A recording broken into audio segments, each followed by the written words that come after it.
na umaga at nitong linggo ay pinagdiwang ang ika-150 anibersaryo ng kapanganakan ni Dr. Jose Rizal. Ngunit hindi dito nagtatapos ang pagdiriwang ng kanyang kaarawan. Sulyapan natin ang iba't ibang paintings na nasa larawan naisalarawan kung ano si Rizal sa iba't ibang pananaw ng mga artists at pintor. Ngayon na ba yung VTR o mamaya na yan? Ngayon na, okay, panoorin po natin. Sino na nga ba si Jose Rizal sa panahong ito? Buhay pa nga ba ang kanyang kabayanihan o ang turing na lang sa kanya ay isang yumaong bayani? Upang patuloy na buhayin ang kabayanihan ni Rizal, nagkaroon ng isang exhibit kaugnay ng pagdiriwang ng kanyang ika-150 kaarawan sa George Vargas Museum sa UP Diliman. Pinamunuan ito ng Canvas, isang art group.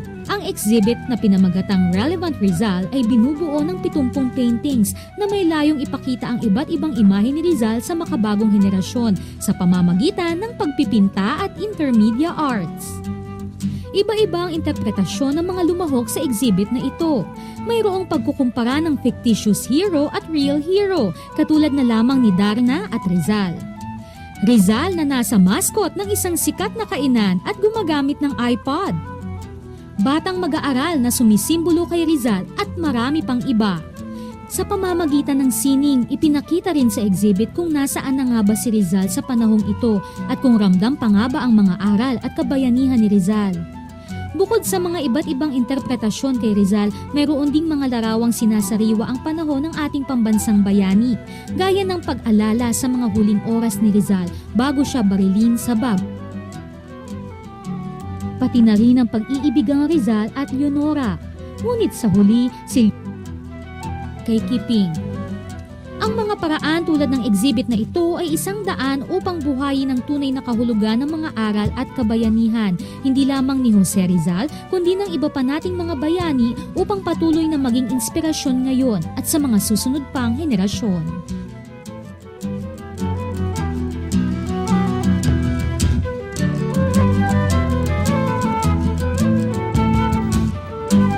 Ngayon na may pag-uusapan natin itong libro na ilulunsad mamaya patungkol sa pagkakaibigan ni Ferdinand Blumentritt at ang ating pambansang bayaning si Jose Rizal. Kasama natin ngayong umaga si Dr. Christian Traweger, Honorary Consul of the Philippines in Austria.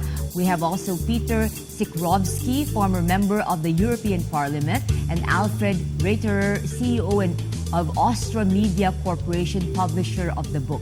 Good morning to all of you. Okay, tell us about the book.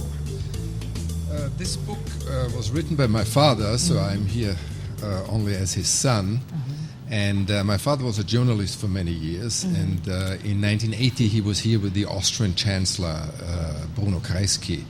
And when they traveled through the city, they recognized a very German name, Blumentritt, that was totally unknown in Austria. And researching, who was behind this name, my father got very interested in the history, and this is how he started to work on the book and then publish the book also. Why did he get interested in the history of Blumentritt and Rizal? This goes into it's almost like European history. My father was born in Vienna in 1938. He had to leave Austria, and he went to England, and he joined the British Army, and he was sent to India. So as a very young man, he spent the years from 1940 to 45 as a British soldier in India, Malaysia, Singapore, and then after the war, when he worked as a journalist, this was his main subject, Asia, and this is where he concentrated on. Okay, Blumentritt I thought he was German, but he's actually... you're also touching a very European history. Yes. Yeah, he was born in Prague. He spoke German.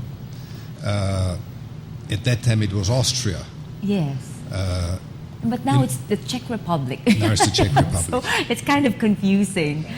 It's if you look at the most famous writer in German is Franz Kafka. He was born in Prague. He wrote in German, and he was Austrian. At that time, all these cultural differences were still part of the Great Austria. Okay, describe to us how would you describe the friendship of Blumentritt and Rizal? Blumentritt was how old when they became friends with Rizal? When he became friends with Rizal? Blumentritt was about 40 years old when they met first, and Professor Blumentritt was actually born, as already mentioned, in Prague, which at that time was the Greater Empire, the Austrian Empire, and they were friends from the beginning, I would say. And Professor Blumentritt had 3 children. The first one and the youngest was Konrad, then he had a daughter Dolores and another son Friedrich. And the routes going to Austria were via the son Konrad, because in 1945 Konrad transferred and was moved from the, at that time, Czech Republic to Austria and to Tyrol. So they loved this country and they loved the mountains of Tyrol, so they started their life in Tyrol. And in Tyrol, the grandson was born, which name was Kurt Blumentritt, and he had a business on stone carving in Tyrol. And the son of Kurt was Erwin Blumentritt, and Erwin Blumentritt still lives in Tyrol, in Tyrol near Innsbruck. He is also operating that stone carving business, and his hobby is painting. And he painted a scene of the book Noli Me Tangere.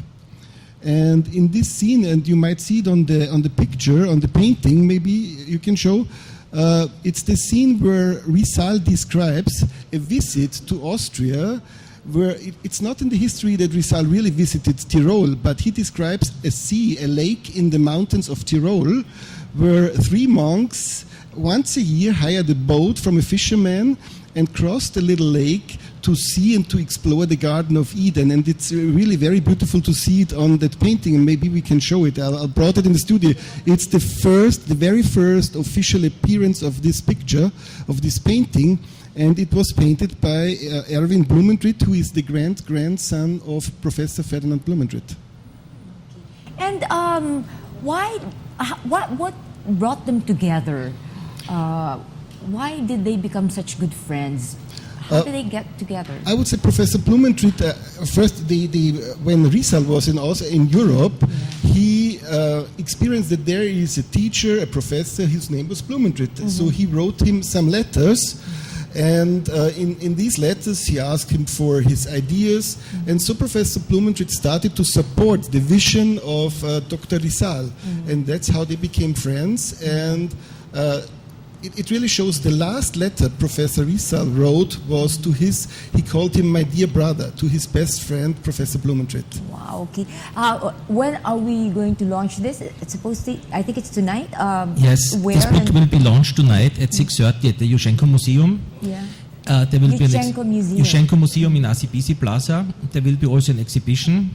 And in the future, the book can be bought in Yushchenko Museum, at Rizal Shrine, and online on the internet at www.blumentrittrizalbook.com. And you're going to be donating some books to schools? Yes, Jose Rizal was the great teacher of the Philippines. Ferdinand Blumentritt was the teacher. So we said we want to donate 150 books to schools here in the Philippines, and we have invited the congressmen and senates to nominate schools who don't have the funds to buy these books. So we will donate it by the end of the month. Wow, that's good. And there's a Noli Me Tangere garden in Rizal Park. Yes, one of the projects of Secretary Lim and the National Park Development Authority was to revive the Rizal Park. And there is a Blumentritt bust and the Heidelberg Fountain. And they make it now very nice with the Noli Me Tangere garden. If you enter the Rizal Park on the right side, you will find it. Sit down, enjoy the Heidelberg Fountain, and think about the Philippines.